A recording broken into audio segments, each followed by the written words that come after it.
To understand fully the nature of our vulnerability, another glance at the work of the ethologists is in order. It turns out that these animal behaviorists, with their recorded cheeps and their clumps of colored breast feathers, are not the only ones who have discovered how to activate the behavior tapes of various species.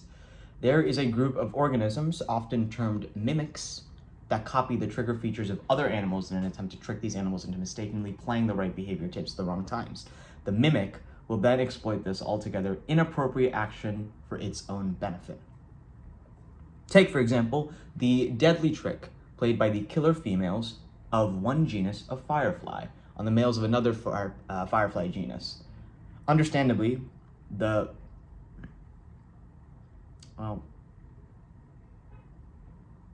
Photinus, how the fuck do you say that?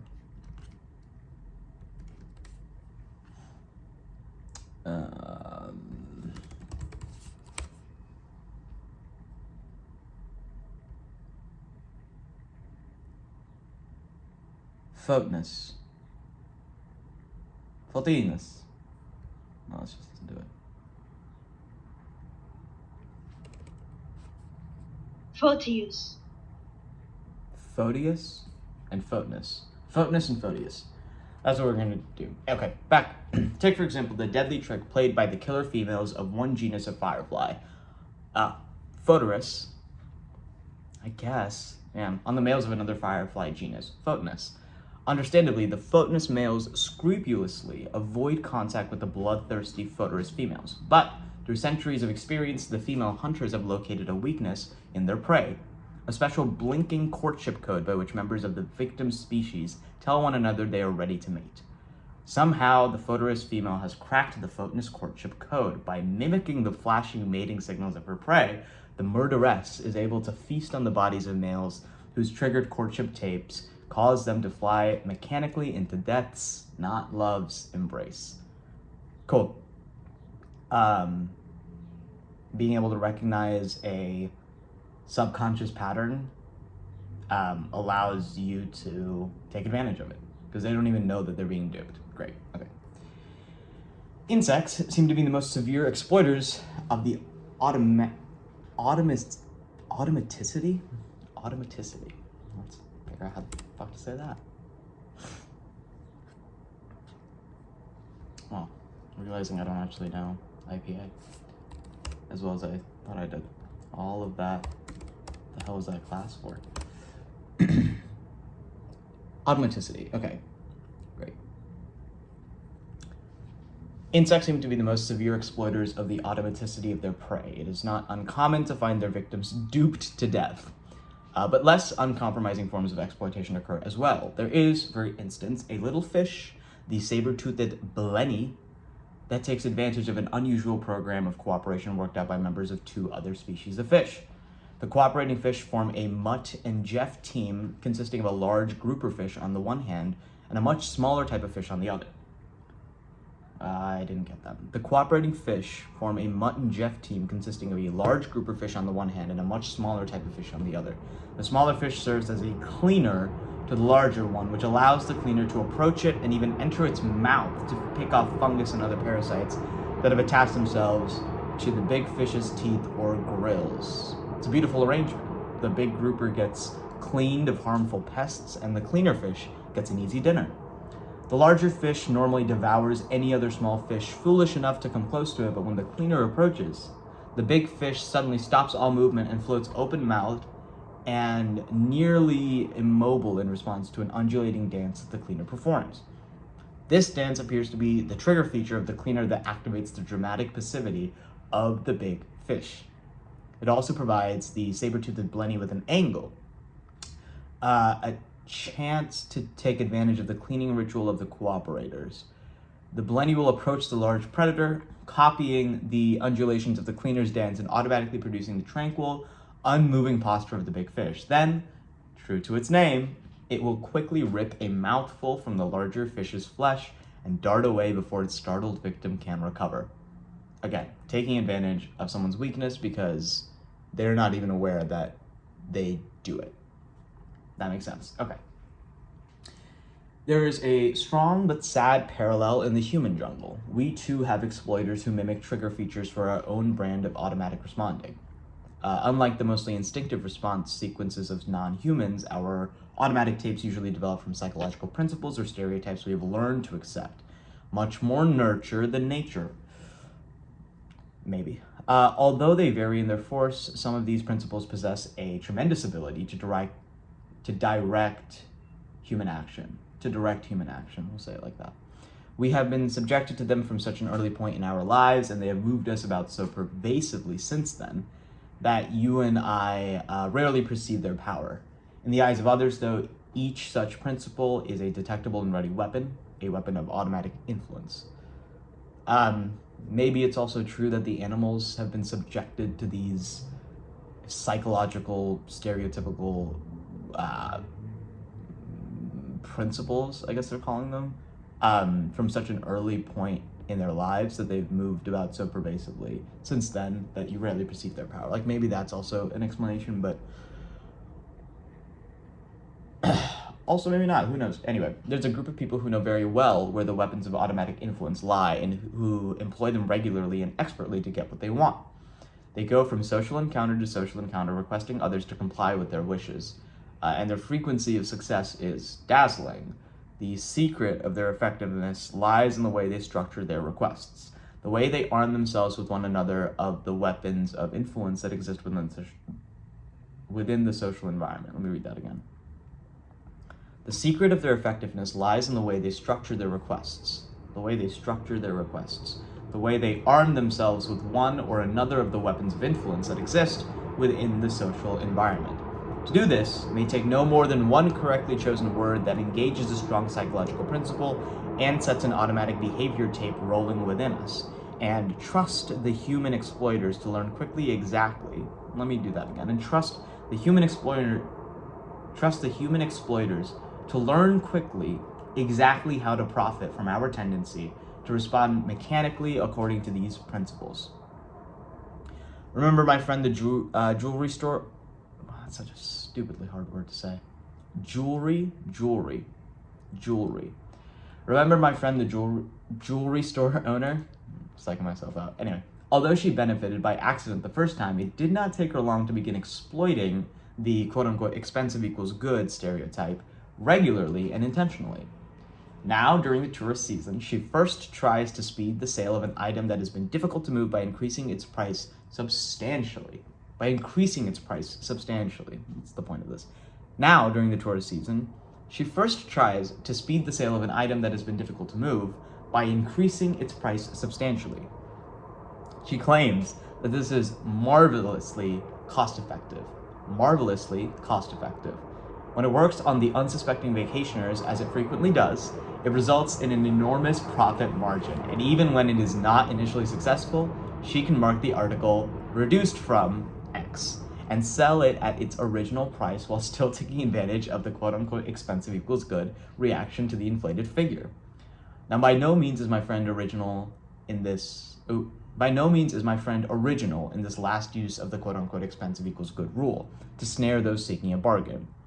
Culturist and author Leah Roston gives the example of the Drubeck brothers, Sid and Harry, who owned a men's tailor shop in Roston's neighborhood while he was growing up in the 1930s. Whenever the salesman, Sid, had a new customer trying on suits in front of the shop's three-sided mirror, he would admit to a hearing problem, and as they talked, he would repeatedly request that the man speak more loudly to him. Once the customer had found a suit he liked and had asked for the price, Sid would call to his brother, the head tailor, at the back of the room, "Harry, how much for the suit?" Looking up from his work and greatly exaggerating the suit's true price, Harry would call back, "For that beautiful all-wool suit, $42. Pretending not to have heard and cupping his hand to his ear, Sid would ask again. Once more, Harry would reply, $42. At this point, Sid would turn to the customer and report, "He says $22.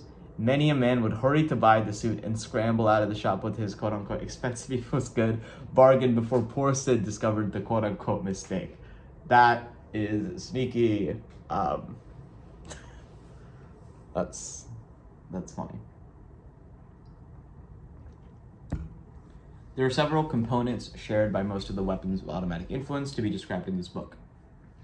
We have already discussed two of them, the nearly mechanical process by which the power within these weapons can be activated, and the consequent exploitability of this power to anybody who knows how to trigger them.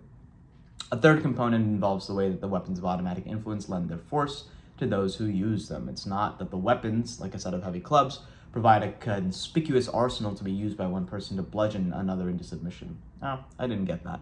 It's not that the weapons, like a set of heavy clubs, provide a conspicuous arsenal to be used by one person to bludgeon another into submission. A third component involves the way that the weapons of automatic influence lend their force to those who use them. Weapons of automatic influence lend their force to those who use them. I don't understand this. The nearly mechanical process by which the power within these weapons can be activated, that's principle number 1, are the weapons of automatic influence. Oh, no, these are the components that are shared by the weapons of automatic influence that they're going to talk about. The nearly mechanical process by which the power of within these weapons can be activated, that's a component that is shared by most of the weapons of automatic influence that they're going to talk about. And another component that is shared is the consequent exploitability of this power by anybody who knows how to trigger them. Another shared component involves the way that the weapons of automatic influence lend their force to those who use them. It's not that the weapons, like a set of heavy clubs, provide a conspicuous arsenal to be used by one person to bludgeon another into submission. I should just read on, because maybe they'll answer it. I guess what they're trying to say is that it's not like the weapons by themselves are gonna, it's not like a TKO with just the thing itself. The process is much more sophisticated and subtle. With proper execution, the exploiters need hardly strain a muscle to get their way. It's also, okay, you don't need to wield the weapon. All that is required is to trigger the great stores of influence that already exist in the situation and direct them toward the intended target. In this sense, the approach is not unlike that of the Japanese martial art form called jujitsu. A woman employing jujitsu would utilize her own strength only minimally against an opponent. Instead, she would exploit the power inherent in such naturally present principles as gravity, leverage, momentum, and inertia. If she knows how and where to engage the action of these principles, she can easily defeat a physically stronger rival. And so, it is for the exploiters of the weapons of automatic influence that exist naturally around us. The exploiters can commission the power of these weapons for use against their targets while exerting little personal force. This last feature of the process allows the exploiters an enormous additional benefit, the ability to manipulate without the appearance of manipulation. Great. Even the victims themselves tend to see their compliance as determined by the action of natural forces rather than by the designs of the person who profits from that compliance. Phenomenal. Basically, they're tricking them. And tricking has a connotation that is negative, and I feel that right now. But let's see if they can change my mind. An example is in order. There is a principle in human perception, the contrast principle, that affects the way we see the difference between two things that are presented one after another. This is also a marketing principle. Awesome. Tying little threads, common threads.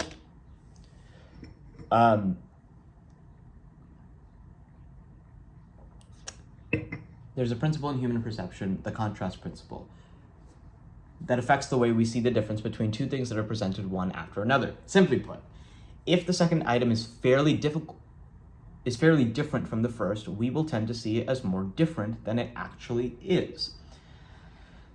So if we lift a light object first and then lift a heavy object, we will estimate the second object to be heavier than if we had lifted it without first trying the light one. The contrast principle is well established in the field of psychophysics.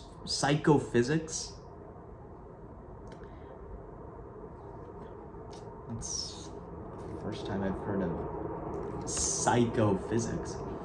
Field of psychology that quantitatively studies the relationship between physical stimuli and the sensations and perceptions they produce. It explores how the physical properties of a stimulus, like the intensity of light or the frequency of sound, relate to our subjective experience of it, such as brightness or pitch. Examines how the physical world translates into our internal world of sensation. learn something new. It's a real branch of study, psychophysics. How the physical world, how we interact with, what is it?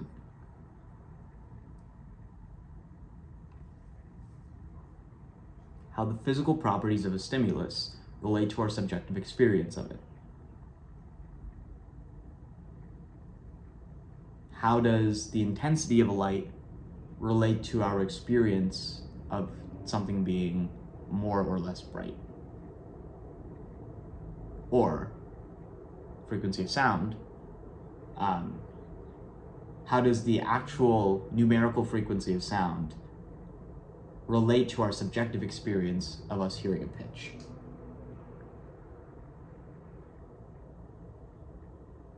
To whatever is happening naturally. It's basically how do we respond to stimuli. Okay, great. And quantitatively, studies the relationship between physical stimuli and the sensations, perceptions it produces. That's awesome. Great. The contrast principle is well established in the field of psychophysics and applies to all sorts of perceptions besides weight. If we are talking to a beautiful woman at a cocktail party and are then joined by an unattractive one, the second woman will strike us as less attractive than she usually is. This seems to, I wonder, because they said the weight thing, if it flies in the face of warm-ups. I'm usually starting with a lighter weight before I'm going on to the heavier weight, and the heavier weight does not feel heavier after I've picked up the lighter weight. My body feels more prepared for it. It's actually like conditioning my nervous system to be able to lift heavy weight. But that's an active procedure. Maybe this is applying in a subconscious level and working on that. And I'm sure that if I were thinking about it on a subconscious level, I don't think I could think about it on a subconscious level, definitionally, but passing thought. In fact, studies done on the contrast principle at Arizona State and Montana State universities suggest that we may be less satisfied with the physical attractiveness of our own lovers because of the way the popular media bombard us with examples of unrealistically attractive models.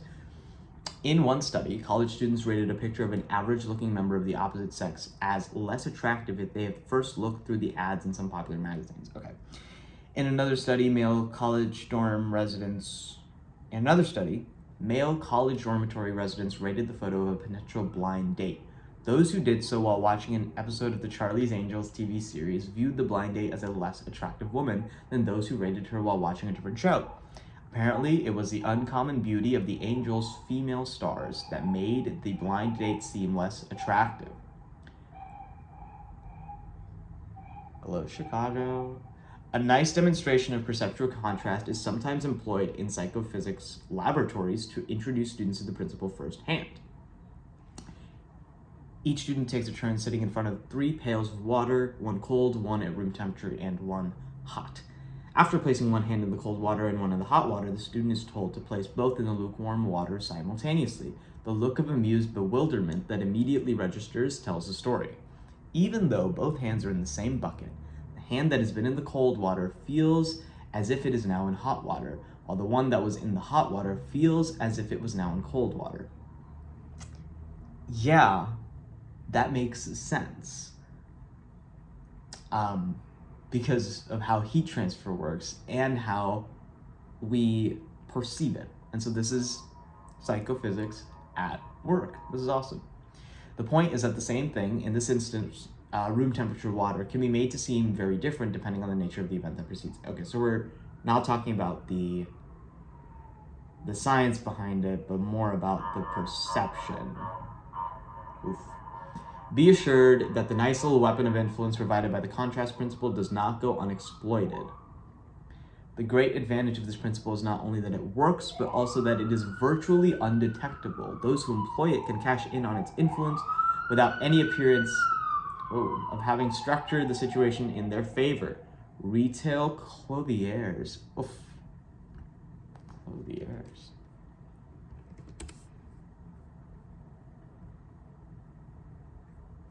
What do clothiers do? It's a term that's commonly used in menswear. The textbook definition is a person who makes or sells clothing. Yeah, that's not a real word. At least not Webster. Suppose a man enters a fashionable men's store and says that he wants to buy a 3-piece suit and a sweater. If you were the salesman, which would you show him first to make him likely to spend the most money? Clothing stores instruct their sales personnel to sell the costly item first.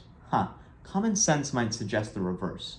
If a man has just spent a lot of money to purchase a suit, he may be reluctant to spend very much more on the purchase of a sweater. But the clothiers know better. They behave in accordance with what the contrast principle would suggest.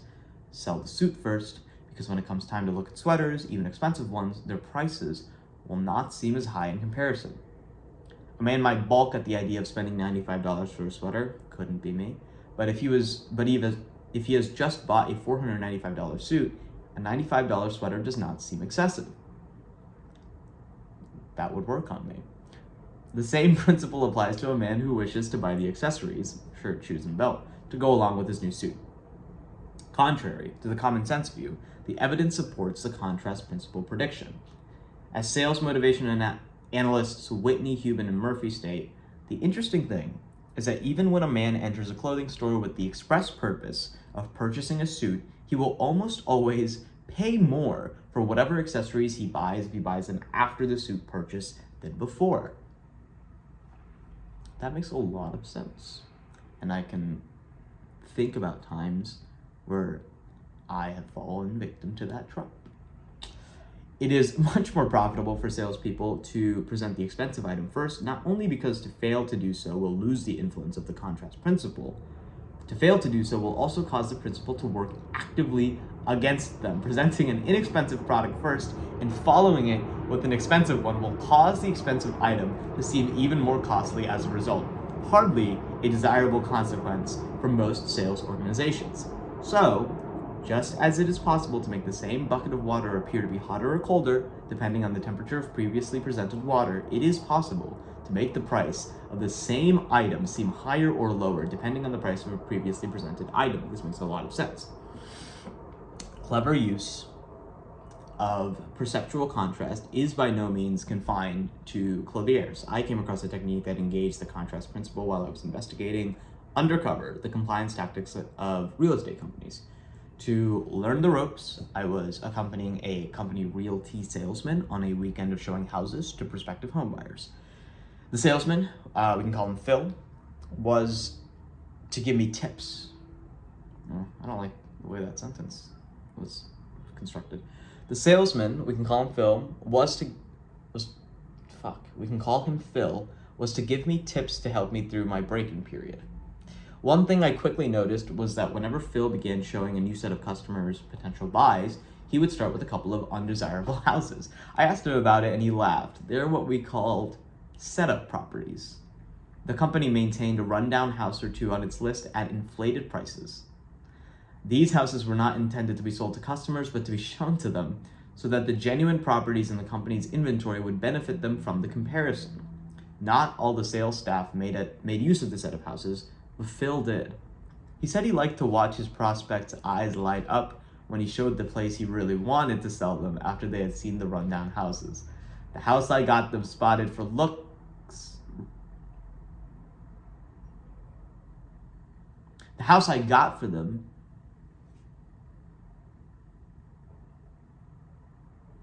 The house I got them spotted for looks really great after they've first looked at a couple of dumps. I guess spotting is a sales thing. Spotting real estate.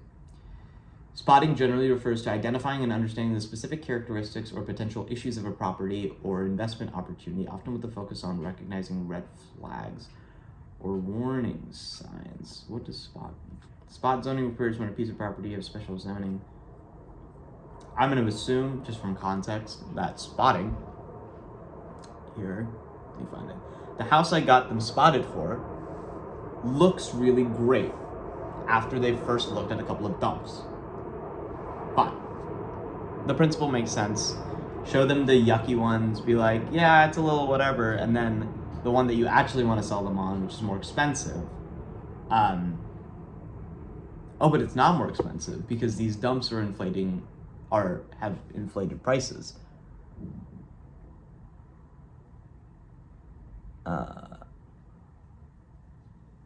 Okay, awesome. So the price comparison would be the same, and then you can really focus on the value of what you're getting, ignoring the fact that the value of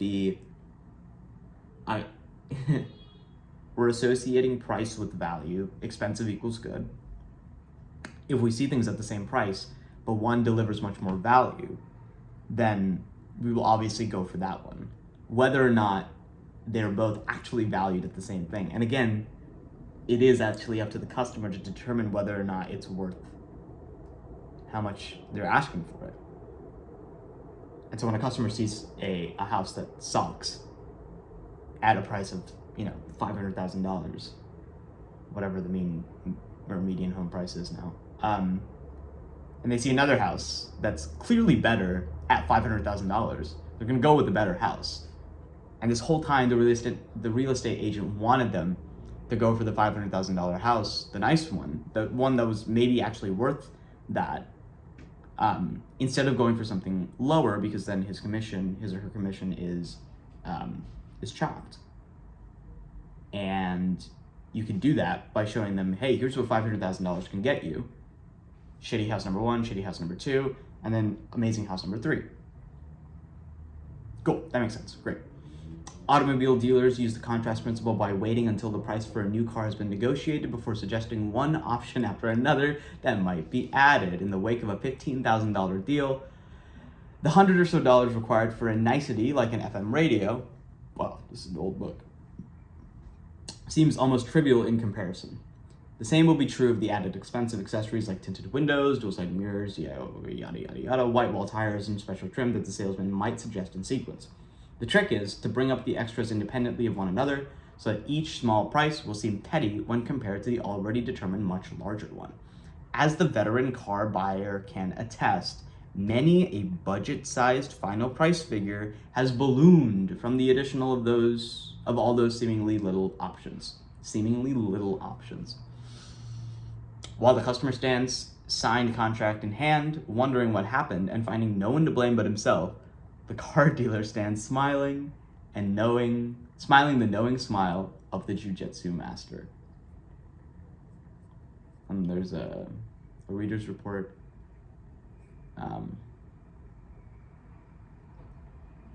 This will be fun. From the parent of a college co-ed.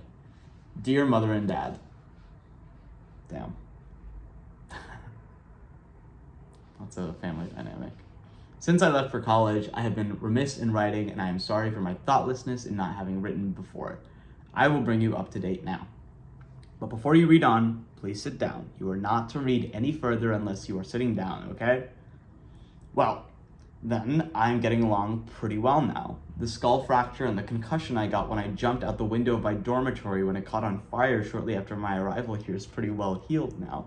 I only spent 2 weeks in the hospital, and now I can see almost normally and only get those sick headaches once a day.